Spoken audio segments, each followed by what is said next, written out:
Hai,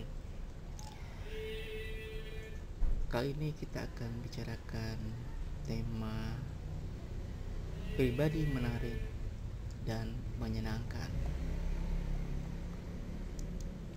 Semua orang ingin disebut menarik, menjadi pusat perhatian, terkenal, dan dikagumi banyak orang. Menjadi menarik dan menyenangkan merupakan obsesi kebanyakan orang. Menarik dan menyenangkan mencakup aspek fisik, lahiriah, dan non-fisik, meliputi emosional, personalitas, integritas pribadi. Banyak orang yang cantik,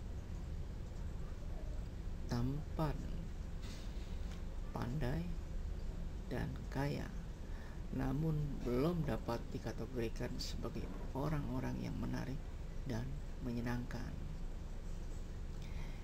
dikarenakan adanya sesuatu yang kurang dalam diri mereka.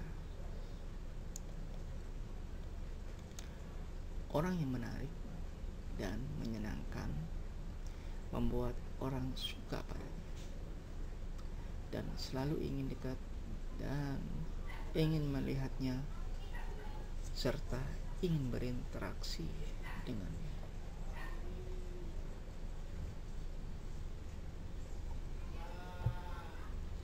Orang yang memiliki daya tarik dan menyenangkan ibarat memiliki kekayaan yang tak ternilai harganya. Bedanya dengan kecantikan dan kepintaran yang pada hakikatnya merupakan sesuatu yang diberikan oleh Tuhan. Jadi kecantikan dan kepintaran merupakan pemberian atau given oleh Tuhan. Menarik dan menyenangkan merupakan sesuatu yang dapat dipelajari dan distimulasikan dalam setiap aktivitas kehidupan kita sehari-hari. Untuk itu, ada beberapa kiat yang perlu diikuti dan dilakukan bila kita ingin memiliki kepribadian yang menarik dan menyenangkan.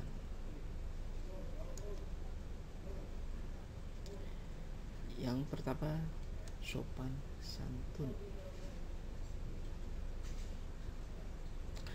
Selalu sopan dan baik terhadap orang lain menyebabkan kita menjadi menarik dan menyenangkan bagi orang lain tersebut. Bila bertemu dengan siapapun, kita hendaknya hangat dan ramah kepadanya. Tegur sapa yang manis dan hangat, seperti halo, apa kabar, selamat pagi, selamat siang, dan sebagainya. Harus selalu kita ucapkan lengkap dengan ekspresi wajah dan bahasa tubuh yang lurus yang mencerminkan dan mewakili itu semua.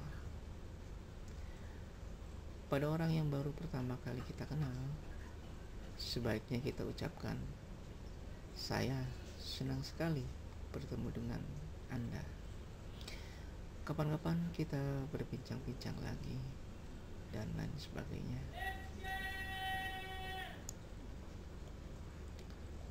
Orang yang ingin tampil menarik, menyenangkan, dan diperhatikan orang adalah orang-orang tidak akan pernah menyakitkan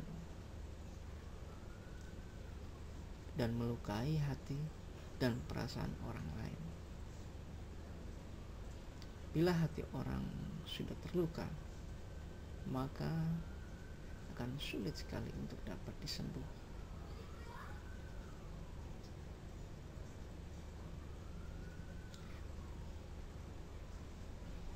Akan sulit sekali sembuh dalam waktu yang singkat. Malah mungkin sekali sakit hatinya berubah menjadi api dendam yang membara, yang sewaktu-waktu dapat meledak bagaikan bom yang dahsyat.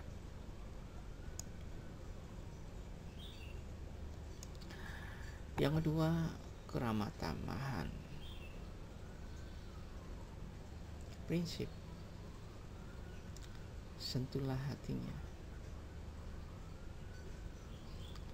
Haruslah dipegang dan dipahami betul, guna menimbulkan kesan menarik dan menyenangkan pada diri kita. Beberapa hal yang perlu dipraktikkan sehubungan dengan sopan santun keramah tamahan. Sambutlah, tegur sapa orang-orang. Tiada hal yang senyaman kata-kata sambutan yang diberikan oleh orang lain dengan nada yang tulus dan riang. Senyumlah kepada orang-orang. Ada 72 otot yang diperlukan untuk mengerutkan dahi, namun hanya dibutuhkan 14 otot untuk tersenyum.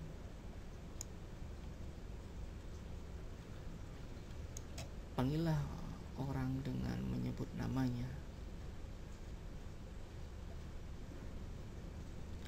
Musik yang paling merdu dan syahdu di telinga siapapun adalah bunyi namanya sendiri.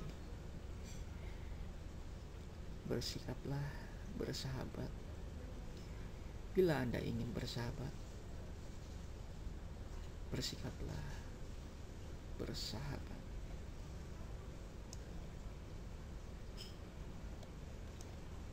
Yang ketiga, rasa hormat. Kalau kita memperlakukan orang lain sebagaimana kita ingin diperlakukan, mungkin akan menimbulkan ketegangan, sebab orang lain mungkin tidak menyukai cara-cara kita tersebut. Sebaiknya kalau kita memperlakukan orang lain dengan cara sebagaimana mereka ingin diperlakukan, maka hakikatnya kita telah menangkap inti dari fleksibilitas diri kita yang sebenarnya. Menghormati orang lain berarti belajar memperlakukan orang lain secara berbeda menurut kadar kebutuhan dan kepercayaan mereka, bukannya menurut kadar kebutuhan dan kepercayaan diri kita sendiri. Hal ini bisa mengarah kepada pengertian moral dan penerimaannya di antara individu-individu dan kelompok-kelompok. Hal ini juga menunjukkan integritas pribadi seseorang. Yang keempat, penuh perhatian. Sikap penuh perhatian berarti menyadari apa yang sedang berlangsung di lingkungan kita. Sikap penuh perhatian berhubungan dengan kemampuan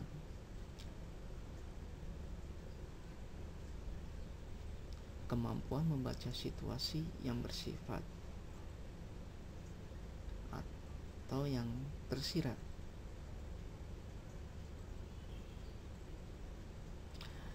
Ini bisa dimulai dari sesederhana memperhatikan ketika seseorang merasa bosan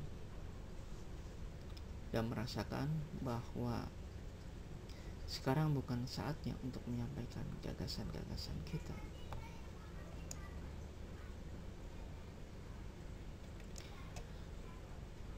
Bersikap penuh perhatian berarti mengosongkan diri dari pemikiran-pemikiran diri kita sendiri secara subjektif